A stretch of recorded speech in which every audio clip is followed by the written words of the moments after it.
السلام عليكم ورحمة الله وبركاته. معاكم إيمان عرفة.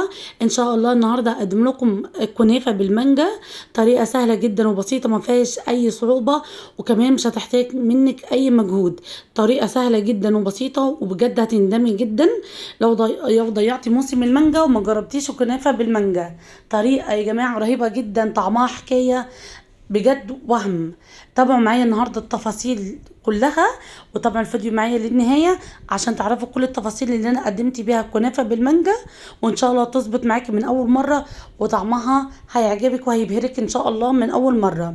اهم حاجه خليكم معايا في الفيديو للنهايه عشان تعرفوا كل التفاصيل. لو حضرتك جديده معايا في القناه، اوعي تنسي الاشتراك وتفعلي معايا جرس التشغيل عشان يوصلك كل فيديو جديد انا بقدمه. كمان ما تنسيش اللايك. معايا النهارده اللي انا جبت نص كيلو من الكنافه. بتكون مقطعه كده، انا جايباها من محل جاهزه مقطعه. لو مش متوفر عندك ممكن تجيبي نص كيلو بتحطيه في الفريزر ساعتين 3. اول ما الكنافه تجمد معاكي ممكن تقطعيها بالسكينه، وهتقطع معاكي برده بالقطع الصغيره دي. بجد هي جميله جدا، ولازم كمان الكنافه بتاعتك تكون مقطعه صغيره عشان تظبط معاكي.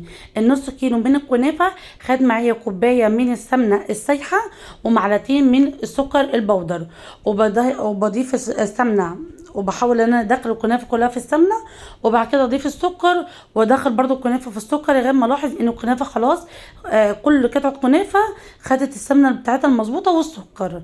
وبجيب صينيه بدهنها سمنه، بحط فيها الكنافه بتاعتي اللي انا حاطه فيها السمنه والسكر.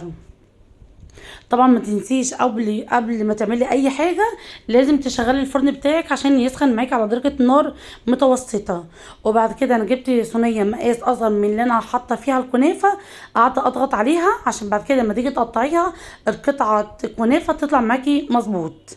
زي ما انتوا شايفين كده اتسوت معايا الشكل الكنافه، وضمنت اللي هي خلاص كل اتضغطت كويس جدا. وضفت عليها 5 معالق من السمنه السايحه عشان تاخد لون محمر من وش الصينيه.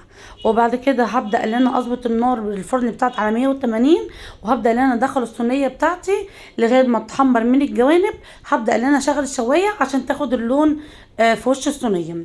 وبقيت ان انا اقطع المانجا كده قشره خفيفه جدا، ما بحاولش ان انا اخد معايا حته من لحمه المانجا، لان هي دي اللي انا هحتاجها في تزيين شكل طبعا المانجا في الكنافه في النهايه، تزيين الكنافه طبعا. بعد كده زي ما انتم شايفين انا القطعه اللي فضلت في الكنافه في المانجا قطعتها قطع صغيره وحطيتها معايا في كريم الشانتيه، وحطيت كوبايه الا ربع ميه متلجه، وضفت عليها كريم الشانتيه والمانجا وضربتهم كويس جدا بالمضرب. زي ما انتوا شايفين هقعد اضرب في المضرب كويس جدا لغايه ما كريم شانتيه يتقل معايا، والخيط اللي هو بيطلع معايا في النهايه ده ما يتقطعش معايا. زي ما انتوا شايفين اهو، يعني المضرب طلع من غير خيط. وهبدا ان انا اجيب الكنافه بتاعتي بعد ما يعني بعد ما طلعتها من الفرن هضيف عليها شربات، والشربات يكون خفيف. لو ما بتحبيش الحاجه مسكره، لان انت هتضيفي على الكنافه كريم شانتيه ومانجا. طبعا بتسيبيها تهدى شويه، وبعد كده بتبداي ان انت تحطي كيس زي ما انتوا هتشوفوا معايا كده في الفيديو. انا حطيت كيس عشان يظبط معايا الشكل في النهايه.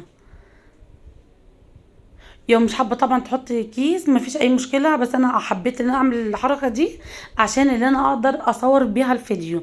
بس لو حضرتك مش هتصوري ممكن بتعمليها بالصينيه عادي. يوم ما عندكيش الصينيه اللي هي بتتفتح من الجنب دي، ما هي دي اسلم حل لتزيين الكنافه بالمانجا. وزي ما انتوا شايفين انا حطيت كريم شانتيه على الكنافه وحطيتها في الفريزر. وبقيت بعد كده هقطع المانجا بتاعتي بالشكل اللي انتوا شايفينه بشرايح يعني متساويه، تحاولوا تظبطوا ايديكم. بعد كده بتجيبوا الكنافه من الفريزر وتضيفوا المانجا عليها كده من فوق وتزينوها، وممكن كمان تقطعوها قطع صغيره. بس عايزه اقول لكم هي بتسيح مني عشان الحر، فجريت على طول ان انا حطيتها في الفريزر. بس كنت محتاجه ان انا اصور، فانا برضه استنيت عليها وكان الجو فعلا حر. وبعد كده بتسيبيها في الفريزر ساعتين 3 او لغايه تاني يوم. وبعد كده بتبدأ ان انت تقدميها وتقطعيها.